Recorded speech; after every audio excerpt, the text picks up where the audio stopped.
o tema que vamos estudar durante este fim de semana vai ser eventos finais, está bem? Vamos olhar para a palavra de Deus, nomeadamente para o livro de Apocalipse, e vamos estudar um pouquinho mais detalhadamente, ok? Isto é um seminário de 24 estudos, está condensado apenas em 3 estudos. Portanto, é um resumo de partes do livro de Apocalipse e focando especialmente os eventos finais e o que é que vai acontecer, que legislação vai ser imposta neste mundo, nos eventos finais, e que implicações isso vai ter na vida dos cristãos.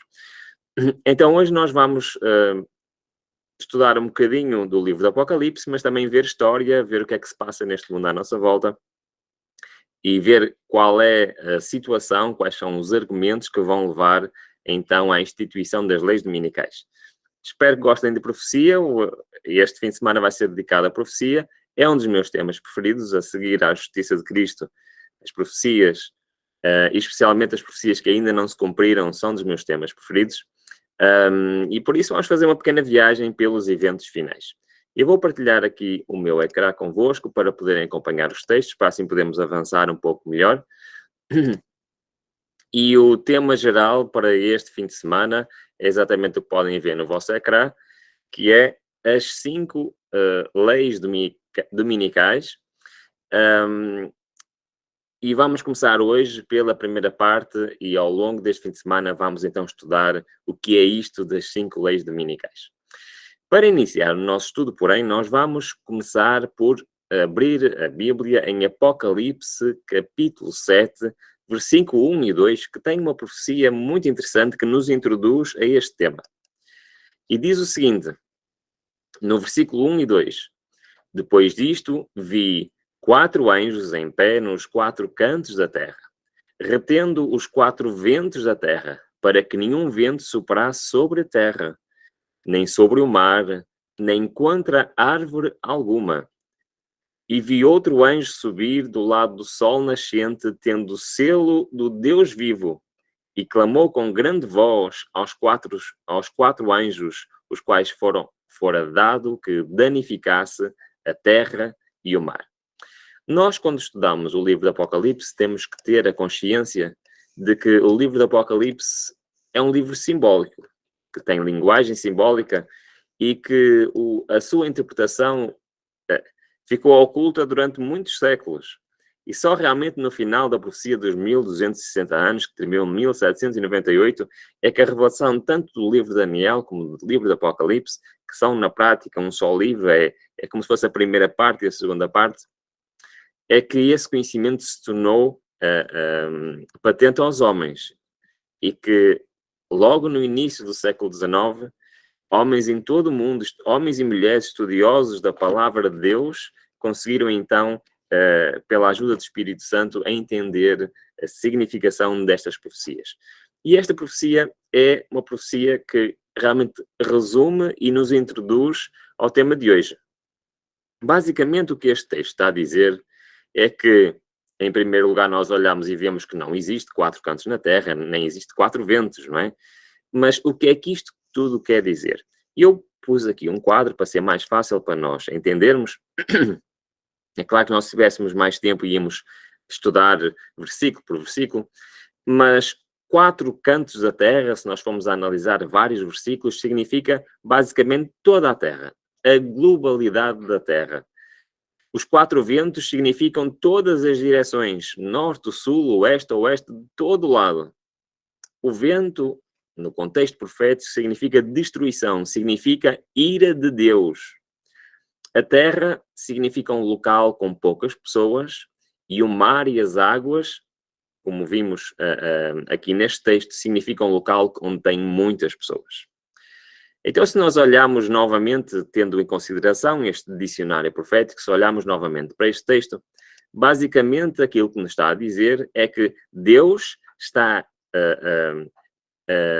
aqui simbolicamente, estes 4 anjos, Deus está a reter a destruição pendente para este mundo, está a reter o seu juízo, o seu julgamento, a sua ira, enquanto algo não acontece. E este algo tem a ver com o que é? Com o selo do Deus vivo, que ainda não vimos o que é. Então que essa destruição pendente sobre a terra ainda não pode cair nem na terra, nem no mar, nem nas árvores. No entanto, quando a destruição finalmente cair sobre a terra, vai cair apenas sobre a terra e o mar. Reparem, danificando, logo quando termina o versículo 2, danificando a terra e o mar. Ou seja, neste texto está-nos a dizer que existe um grupo, existe realmente terra, mar e árvore, mas que a destruição final não vai incidir sobre estas árvores ou sobre esta árvore. Vai incidir apenas sobre a terra e sobre o mar. Ora, então, em primeiro lugar, o que é esta árvore? O que é que profeticamente árvore quer dizer? A resposta encontra-se em Isaías 65, que diz, referindo-se ao futuro, referindo-se à nova terra, e eles edificarão casas, e as habitarão, e plantarão vinhas, e comerão o fruto delas.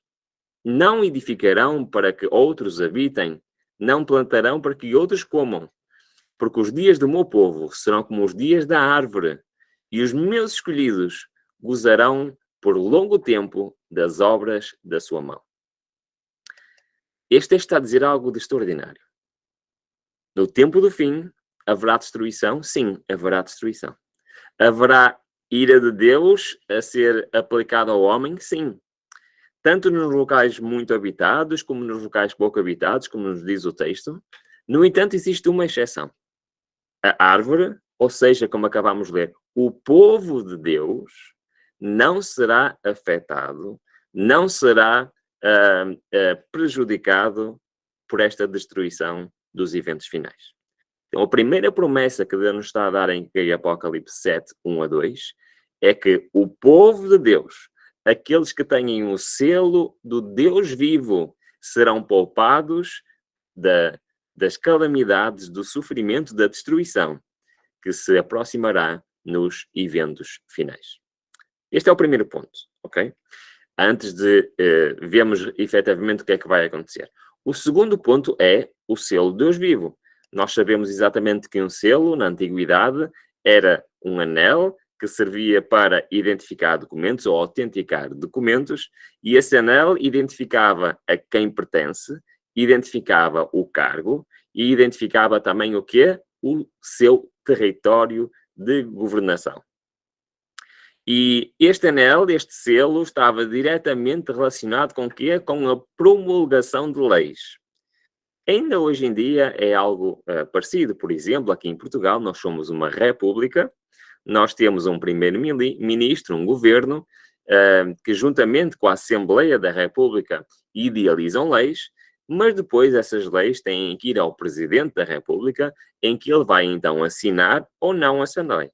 Se ele concordar, ele assina. Se ele não concordar, envia então para o Tribunal Constitucional para ver se há algum problema com aquela lei antes de assinar. Essa assinatura, a partir do momento em que essa lei é assinada, ela entra então depois em vigor, sendo publicada. E era isto que acontecia com este selo. Este selo dos reis antigos, de pessoas de poder, servia para autenticar uma lei. Estava diretamente relacionado com a legislação. Então, este selo tem este cunho. É para uma lei, identifica quem pertence, identifica o cargo, identifica o seu território. E exatamente na lei de Deus nós podemos ver este símbolo. Ele encontra-se precisamente no 4º mandamento, quando nos fala do sábado. Porque em 6 dias o Senhor fez o céu e a terra, o mar e tudo o que neles há, e ao 7º dia descansou. Por isso o Senhor abençoou o dia de sábado e o santificou. É aqui no 4º mandamento que nós encontramos o selo de Deus, conforme lemos em Apocalipse 7. Porquê? Identificar quem pertence. Este selo, este sábado, significa que pertence a Deus. Identifica o seu cargo, ou seja, o Criador de todo o universo, e também o seu território nesta terra. Esta terra, toda ela, pertence ao Senhor. Seu território de domínio. É este selo de Deus, então, que o dia de sábado, algo que vai fazer, ainda um bocadinho antes, algo, de acordo com o Apocalipse 7, 1 a 2, algo relacionado com o dia de sábado irá acontecer, que irá a partir daí desencadear então os eventos finais. Mas protegidos desses eventos finais, quem é que estão? Estão estas árvores, o povo de Deus, aqueles que aceitam o dia de sábado, eles são protegidos pelo Deus da destruição pendente deste mundo. O sábado foi inserido no decálogo como selo do Deus vivo, identificando o legislador, estamos a ler Espírito e Profecia, na revista Sinais dos Tempos, 1886, identificando o legislador e tornando conhecido o seu direito de governar. Era o sinal entre Deus e o seu povo e um teste de sua obediência. Mas antes de passarmos para o capítulo que vamos estudar ao longo deste fim de semana, que é o capítulo 13 de Apocalipse, vamos ler o versículo 3 de Apocalipse 7, que estamos a estudar, 2 e 3, porque tem aqui um ponto muito interessante. Então já vimos que as árvores são o povo de Deus, que não vão ser afetadas pela destruição final. Vimos que o selo de Deus vivo é o sábado, é a sua lei. E então, tendo isto em mente, vamos ler o versículo 2 e 3 de Apocalipse 7, que nos diz: E vi outro anjo do lado do sol nascente, tendo o selo do Deus vivo, ou seja, este sábado, a lei do Senhor, e clamou com grande voz aos 4 anjos, os quais fora dado que não edificasse ainda a terra e o mar. É sobre estes que vai incidir a destruição e não sobre as árvores, dizendo: ainda não danifiques a terra, nem o mar, nem as árvores, até que selemos a sua fronte, os servos do nosso Deus. Algum acontecimento, e nós sabemos que acontecimento é este, algum acontecimento vai haver no tempo do fim, relacionado com o dia de sábado, que irá selar o destino de cada ser humano nos eventos finais. E este selo do Deus vivo, da Apocalipse 7, este dia de sábado, está diretamente relacionado, então, com a profecia de Apocalipse 13. Então, vamos mergulhar nesta profecia de Apocalipse 13 e ver resumidamente, está bem? Nós não estamos a estudar aprofundadamente nenhuma destas profecias, estamos a fazer uma revisão geral para chegar ao ponto que nos interessa, que é, de facto, as leis dominicais. Apocalipse 13 é dividido em duas partes, do versículo 1 até ao versículo 10, fala-nos de uma besta que saiu das águas. A partir do versículo 11, fala-nos então de uma besta que saiu do mar. Nós estamos a fazer um pequeno resumo e os irmãos sabem perfeitamente o que é que quer dizer estas duas bestas, mas olhando para o texto é muito claro.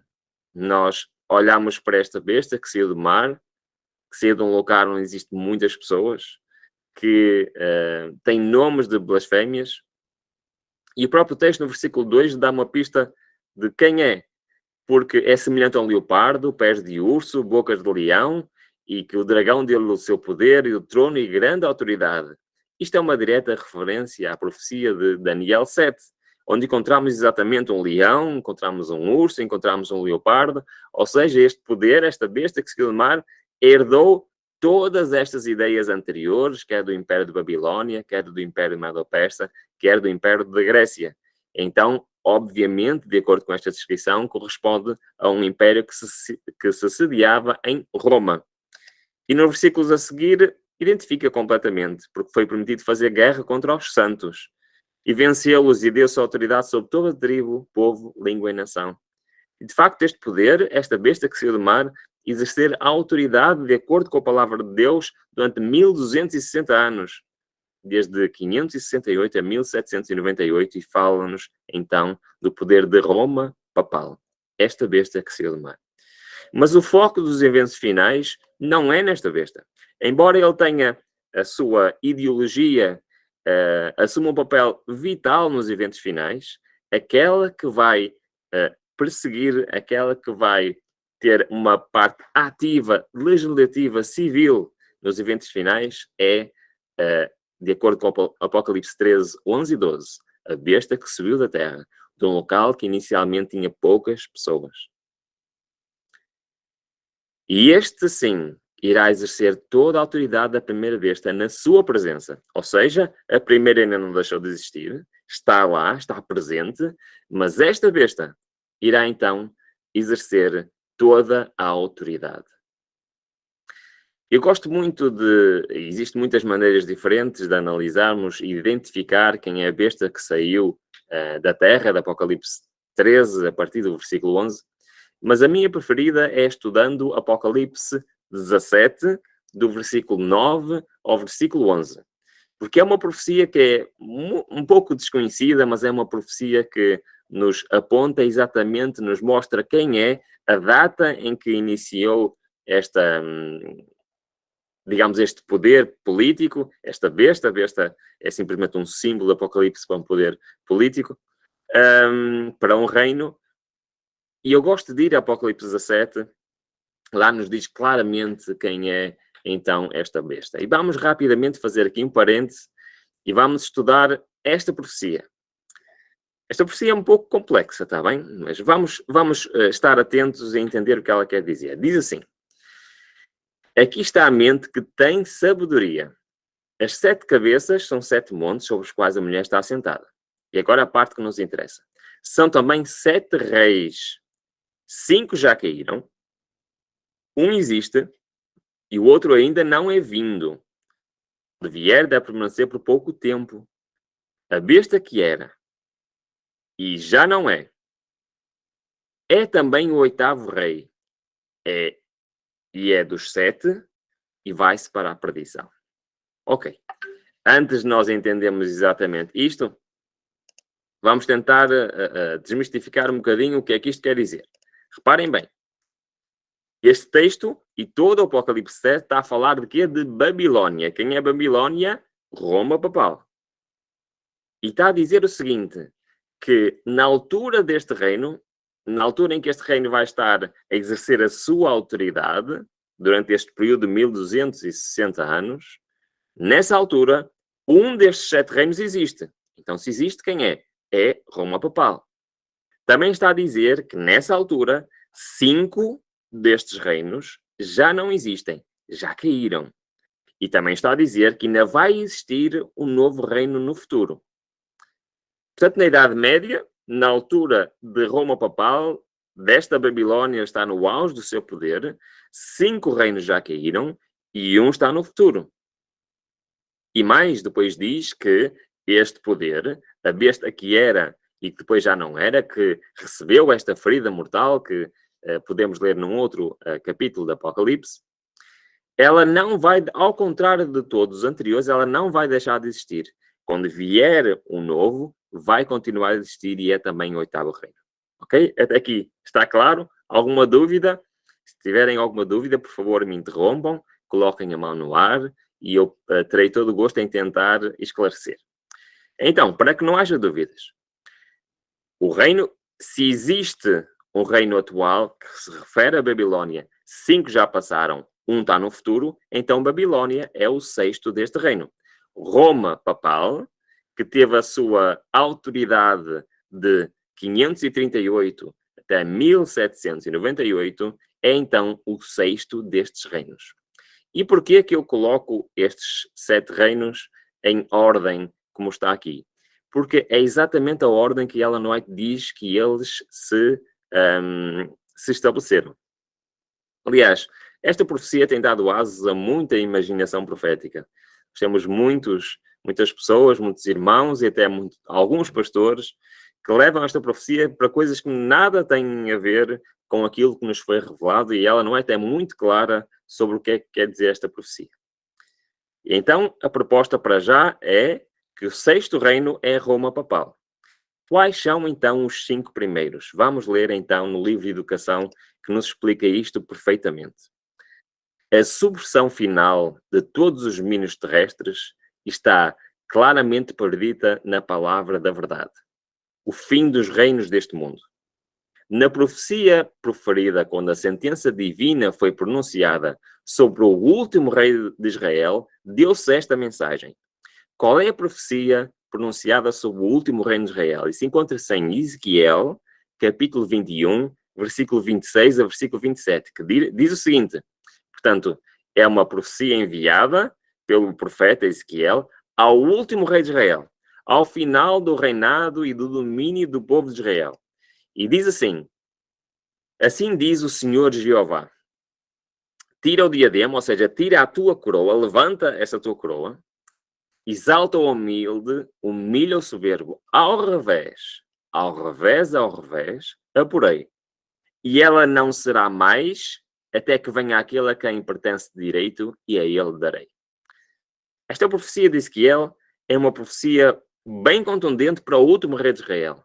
Ela está a dizer que Deus vai retirar a coroa da autoridade ao rei de Israel e vai a dar seguidamente a diferentes reinos ao revés, ou seja, a pessoas que não deviam sequer ter essa coroa. E ela vai andar ao revés, longe do povo de Deus, até quando? Até chegar a quem direito? Até à segunda vinda de Cristo, quem terá definitivamente a coroa da autoridade neste mundo. E depois Ellen White continua e conclui dizendo quais são estes 5 primeiros reinos. Então reparem no que ela diz. A coroa foi removida de quem? De Israel, portanto o primeiro desta sequência quem é Israel, e passou sucessivamente para os reinos de Babilônia, Medo-Pérsia, Grécia e Roma. E disse Deus, ela não será mais, até que venha a quem pertence de direito, e ele darei. Inicialmente, o plano de Deus era dar esta coroa de autoridade neste mundo ao povo de Israel e que pudesse permanecer lá até ao fim dos tempos deste mundo. Mas, devido à rebelião do povo de Israel, esta coroa, esta autoridade mundial foi retirada a Israel e dada ao revés, contra a própria vontade de Deus, a povo que se levantava, povo que caía, levantava-se um novo povo e, sucessivamente, o poder da autoridade percorreu a história nestes 6 reinos. Então, completando os 5 primeiros reinos da profecia de Apocalipse 17, nós vemos Israel, e algumas destas datas são aproximadas, está bem? Começou a coroa da autoridade com o reinado de Saul, em Israel, percorreu a história até que terminou em mais ou menos 605 a.C., quando Babilônia conquistou Israel e reclamou a autoridade por este mundo. E começou este império babilônico. Depois temos o Medo-Persa, a queda da Babilônia, o surgimento do Império Medo-Persa, a queda da Grécia, o surgimento depois, então, de Roma Imperial, que depois foi substituída e a autoridade transferida para Roma Papal, que era um poder diferente dos anteriores. Mas reparem que a profecia de Apocalipse 17 diz que todos estes no passado caíram e um novo se levantou. Caíram e um novo se levantou. Mas a profecia diz que este 6º poder, Roma Papal, apesar de cair, irá, ao contrário dos outros, continuar a existir até ao fim. Exatamente o que diz em Apocalipse 17. Vai se tornar então um 8º reino, que reina não com autoridade, mas reina, digamos assim, nos bastidores. Mas qual é então o reino que vem em sequência a esta? Que poder político estava-se a levantar em 1798, a dar os primeiros passos, num local ainda era pouco habitado na altura? Esse reino é, sem dúvida, os Estados Unidos da América. E estes vão ser, segundo a profecia, a autoridade civil máxima neste mundo até à segunda vinda de Cristo. Podem-se levantar oposições, podem-se levantar outros reinos a querer reclamar este poder para eles. Mas a profecia é muito clara. Será os Estados Unidos da América que irão ter máxima autoridade neste mundo até à segunda vinda de Cristo. E serão eles o principal personagem de autoridade civil nos eventos finais. Então, esta sequência que nós vemos aqui nos é apresentada por Daniel 17 e nos é confirmada por Ellen White. Iniciou-se com Israel, depois mudou-se para a Babilônia, mudou-se para a Medo-Pérsia, mudou-se para a Grécia, mudou-se para a Roma Imperial, mudou-se para a Roma Papal e agora está nos Estados Unidos da América.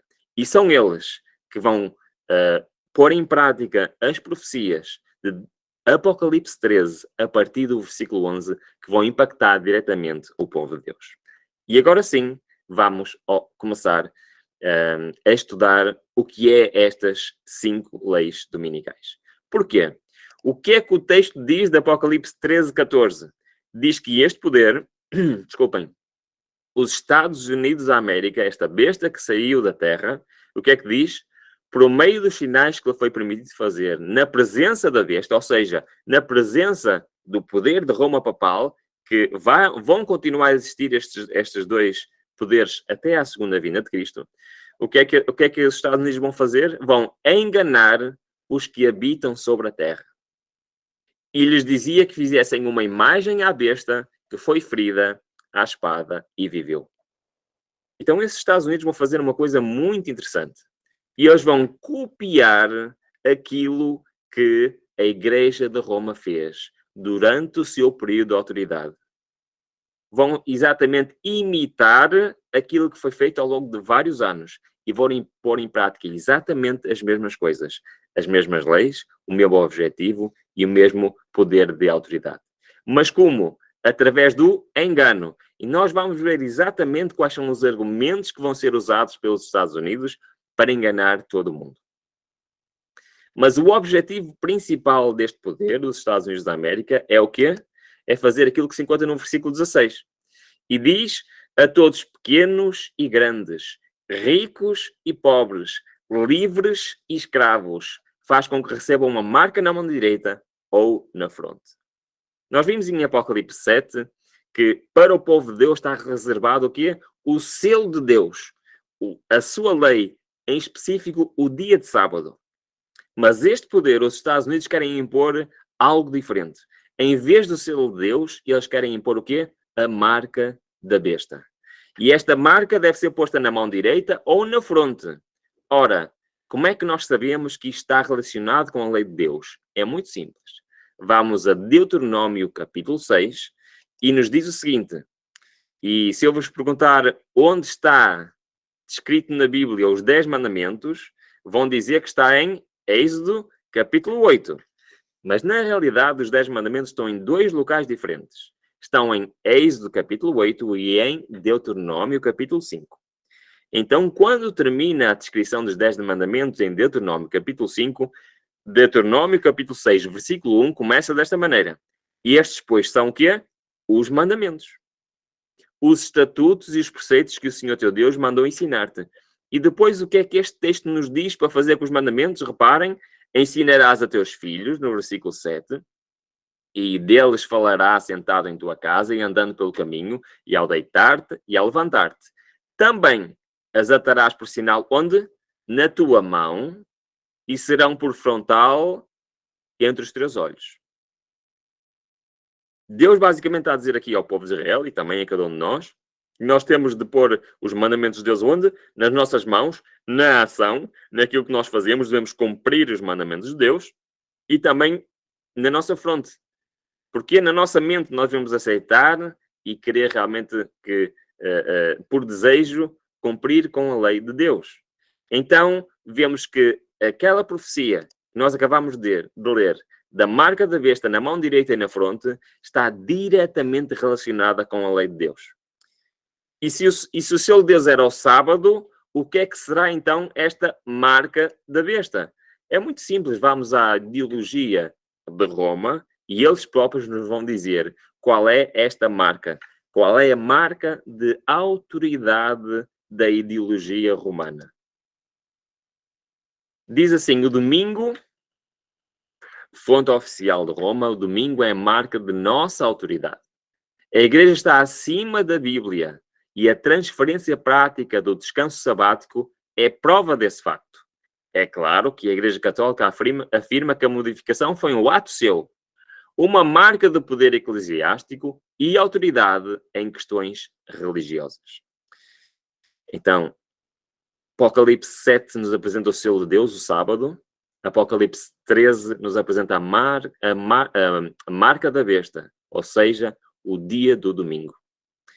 Ambas inseridas em leis. O selo de Deus na lei de Deus, a marca da besta na lei dos homens. Então, legislativamente, por lei, este dia irá ser imposto para contrariar aquilo que foi feito pelo Senhor, que na sua lei colocou o dia de sábado. Mas não só irão fazer isto, reparem, também irão fazer o quê? Uma imagem à besta. Ou seja, irão copiar aquilo que a Igreja de Roma fez nos séculos passados. E para terminarmos o estudo de hoje, para nos introduzir então a estas 5 leis dominicais, nós vamos rapidamente ver o que é que aconteceu no passado. Então vamos ver o que aconteceu na altura em que o Império Romano estava a começar a ceder e que o Império Romano começou a transferir a sua autoridade para, de facto, a parte religiosa. E isso começou exatamente, deu os primeiros passos com a suposta conversão do imperador Constantino. Este imperador que se fez passar por cristão para, com o seu objetivo, poder juntar a Igreja Cristã primitiva, deixar de ser perseguida e a juntar à Igreja pagã de Roma. E fazer aqui uma igreja em que todo o império pudesse então adorar juntos, e para isso havia que sacrificar algumas das leis, algumas das doutrinas da Igreja primitiva. Vamos ver rapidamente e perceber então o que é que isto quer dizer. O que é que os Estados Unidos vão fazer para copiar, para fazer uma imagem à besta que saiu do mar, ou seja, ao poder de Roma papal. Vamos ver. A história revela-nos claramente que o imperador Constantino, de facto, a sua verdadeira religião não era o cristianismo, mas nunca deixou de ser o paganismo. Constantino passou a colocar-se sob a proteção da divindade padroeira dos imperadores soldados do século anterior. Deus Sol invicto. Constantino acabou, no entanto, por entrar na história como o primeiro imperador romano a professar o cristianismo. No entanto, em toda a sua vida, ele nunca participou em nenhum ato cristão, em nenhuma liturgia cristã, ele nunca se batizou, e até o seu último dia de vida, aliás, no dia anterior à sua morte, ele praticou atos religiosos pagãos. O seu verdadeiro Deus, qual era? Era o Deus Sol Invicto. Deus que era adorado no dia de domingo. Como é que isto acontecia? Vamos ver. Então, qual foi a ideia dele? Depois de deixar de perseguir os cristãos e os cristãos sentirem a liberdade durante alguns anos, houve algo que assustou os cristãos. O que é que foi? Foi o Edito de Constantino em 321. O que é que aconteceu nesse ano? Aconteceu a primeira lei dominical da história. Reparem bem o que diz este edito. Que todos os juízes e todos os habitantes da cidade e todos os mercadores e artífices descansem no venerável dia do sol. Qual é este dia do sol? O domingo. Não obstante, atendam os lavradores com a plena liberdade ao cultivo dos campos, visto acontecer a miúde que nenhum outro dia é tão adequado à semeadura do grão ou ao plantio da vinha. Esta primeira lei dominical foi uma lei... não foi uma lei muito agressiva, foi uma lei que pedia que as pessoas descansassem no dia do domingo, mas até deixou algumas exceções para casos em que não pudesse o trabalho ser feito no outro dia. No entanto, isto causou muita polémica e os cristãos e os judeus ficaram cheios de medo, porque tinham acabado de sair de há poucos anos de uma perseguição feroz àqueles, especialmente aos cristãos, e agora estava o próprio imperador que assinou o Edito de Milão dando liberdade religiosa, estava agora a fazer uma lei que obrigava as pessoas a descansarem ao domingo. Noutro livro de história, nós vemos que embora alguns cristãos tenham usado o decreto como apoio à guarda domingo, para tentar solucionar a polémica de guardar o sábado ou o domingo na igreja cristã, na realidade, foi então depois, mais tarde, dito que o decreto não se aplica aos cristãos e aos judeus. Então, esta primeira lei dominical foi uma lei feita por um imperador romano, mas devido à polémica que surgiu entre os cristãos e os judeus, ele esclareceu a dizer que esta lei não era para os cristãos nem para os judeus. Eram apenas para todo o resto do império. Todos deviam guardar o domingo e que, quer os judeus, quer os cristãos, que não havia problema nenhum, eles podiam continuar a guardar o sábado. Mas isto não ficou por aqui. Ao longo da história, novos decretos foram sendo incluídos, novos decretos foram sendo apresentados. E se inicialmente a primeira lei dominical não afetava os cristãos, nem os judeus, a partir daí já não se pode dizer o mesmo. Pouco mais tarde, em um outro livro de história, nós vemos que, mostrando-se insuficientes os decretos dos concílios, e isto depois passou a ser também exigido pelos concílios da Igreja de Roma, foi rogado às autoridades seculares que promulgassem um édito, uma nova lei, que inspirasse terror ao povo e que obrigasse a abster-se do trabalho no domingo. Então, inicialmente, uma lei que era mais branda, inicialmente uma lei que até tinha exceção, mais tarde tornou-se uma lei obrigatória e que inspirasse terror ao povo. Depois continua o texto, no sínodo realizado em Roma, todas as decisões anteriores foram reafirmadas com mais força e solenidade. Foram também incorporadas à lei eclesiástica e impostas pelas autoridades civis, através de quase toda a cristandade. Todo o mundo cristão, a partir de agora, por lei, era obrigado a cumprir com estas leis dominicais. E mais tarde, reparem na progressão que houve. Ordenava-se a todas as pessoas de qualquer classe abster-se do trabalho usual. Sobre primeiro, que é pena de multa aos livres e açoites nos casos dos servos. Mais tarde, foi agravadas as leis. Mais tarde foi decretada uma nova lei que dizia que os ricos fossem punidos com a perda de metade dos bens. E ainda mais tarde, finalmente, que se aqueles que continuassem a resistir fossem escravizados, que perdessem totalmente a sua liberdade. E as classes inferiores deviam sofrer banimento perpétuo. E as leis, após leis, foi sendo cada vez mais apertado e cada vez mais difícil alguém se manter fiel à palavra de Deus. E finalmente, ainda mais tarde, veio o último decreto, que todos aqueles que se desviassem da versão oficial do poder da Igreja de Roma seriam então condenados à morte. Então nós vemos este resumo do passado, o que é que aconteceu no passado, isto é apenas um resumo, podíamos entrar aqui em muito mais detalhes, e para finalizar o estudo de hoje, nós vemos que no passado houve 5 fases da lei dominical, ou se quiserem, houve 5 leis dominicais. Qual foi? Primeiro, houve uma lei de descanso ao domingo, que não teve consequências nenhumas para o povo de Deus. O povo de Deus pode continuar a guardar o sábado sem problema nenhum. No entanto, mais tarde, uma nova lei que implementou multas ou açoites, dependendo da classe social da pessoa, àqueles que continuassem a desrespeitar o domingo. Mais tarde, houve uma terceira lei que implicou perda de bens às pessoas. Mais tarde ainda, uma quarta lei que implicou a perda da liberdade das pessoas. E por último, houve então um decreto, uma lei, que condenava à morte todos aqueles que, de facto, rejeitassem estas leis dominicais. Isto foi o que aconteceu no passado. E nós amanhã vamos ver se aquilo que aconteceu no passado se irá repetir ou não brevemente. Mas antes de terminarmos o estudo de hoje, queria só chamar a atenção para isto.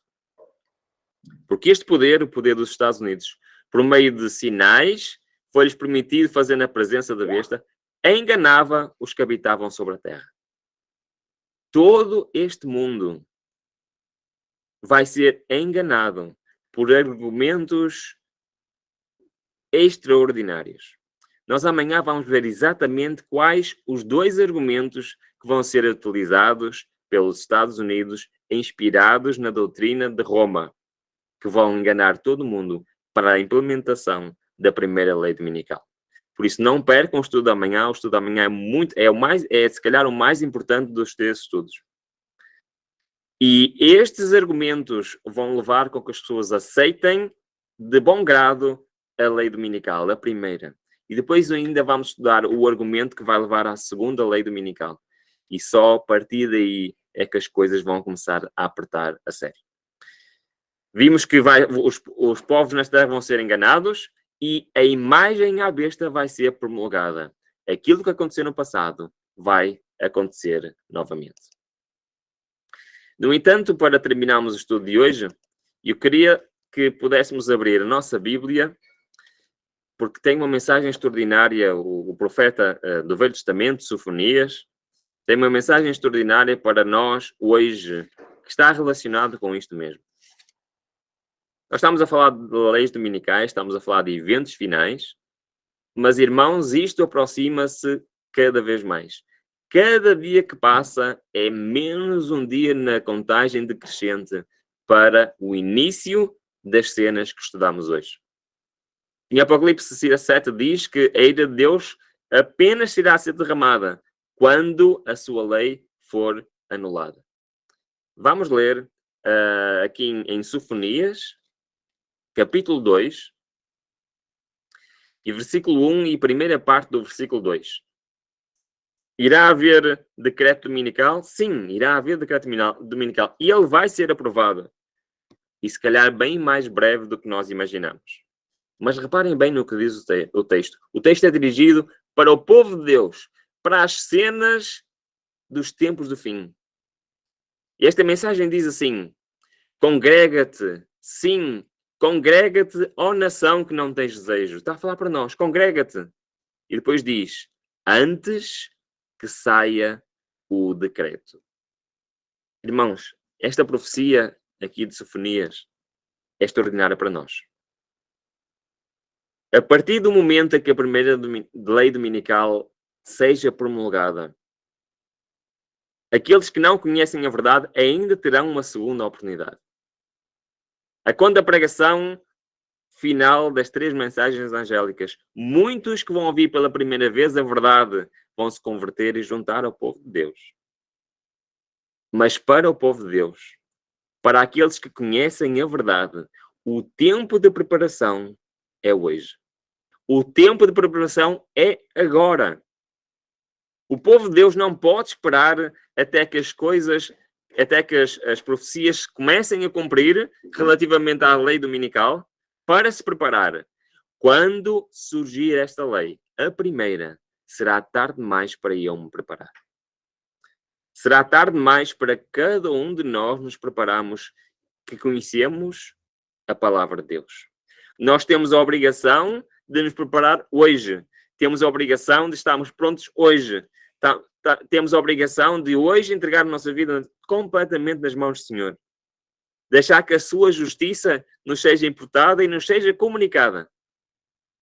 Vestir as vestes de justiça de Cristo, para que naquele dia em que marca o início dos eventos finais, cada um de nós possa estar pronto.